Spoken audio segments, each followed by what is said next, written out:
उल्टी गंगा। एक बनिया था, भला था, भोला था, नीम पागल था। एक छोटी सी दुकान चलाता था।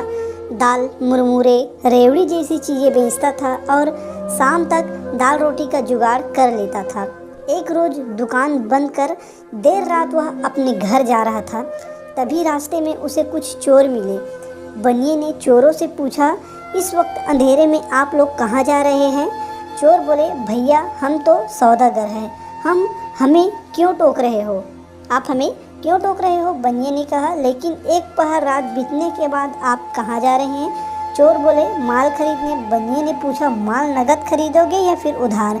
चोर बोले, ना नगद ना उधार, पैसे तो देने ही नहीं है। बनिए ने कहा, आपका यह पैसा तो बहुत बढ़िया है, क्या आप मुझे भी अपने साथ ले चलेंगे? चोर बोले, चलिए, आपको फ़ायदा ही होगा। बनिए ने कहा, बात तो ठीक है, लेकिन पहले यह तो बताओ कि यह धंधा कैसे किया जाता है। चोर बोले, लिखो किसी के घर के पिछवाड़े। बनिए ने कहा, लिखा। चोर बोले, चुपचाप सेंध लगाना। बनिए ने कहा, लिखा। चोर बोले, फिर दबे पांव घर में घुसना। बनिए ने कहा, लिखा। चोर बोले, जो भी लेना हो सो इकट्ठा करना। बनिए ने कहा, लिखा।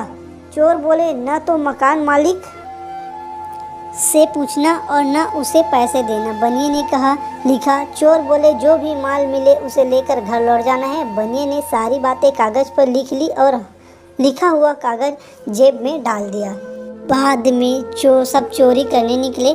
चोर एक घर में चोरी करने घुसे और बनिया दूसरे घर में चोरी करने पहुंचा। वहां उसने ठीक वही किया जो कागज़ में लिखा था। पहले पिछवाड़े सेंध लगाई, दबे पांव घर में घुस गया, दिया सलाई जलाकर दिया जलाया, एक बोरा खोजकर उसमें पीतल के छोटे बड़े बर्तन बड़ी बेफिक्री से भरने लगा। तभी एक बड़ा तसला उसके हाथ से गिरा और सारा घर उसकी आवाज़ से गूंज उठा। घर के लोग जाग गए। सब ने चोर चोर चिल्लाकर बनिए को घेर लिया और उसे मारने पीटने लगे। बनिए को ताज्जुब हुआ। मार खाते उसने अपनी जेब में रखा कागज़ निकाला और उसे एक नज़र पर डाला।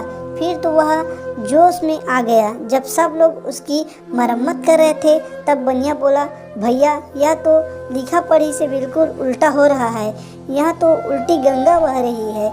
बनिए की बात सुनकर सब सोच में पड़ गए। यहाँ मारना पीटना रोक कर सब ने पूछा, यह तुम क्या बक रहे हो? बनिए ने कहा, लीजिए यह कागज़ देख लीजिए, इसमें कहीं पिटाई का जिक्र है। घर के लोग तुरंत समय समझ गए। उन्होंने बनिए को घर से बाहर धकेल दिया।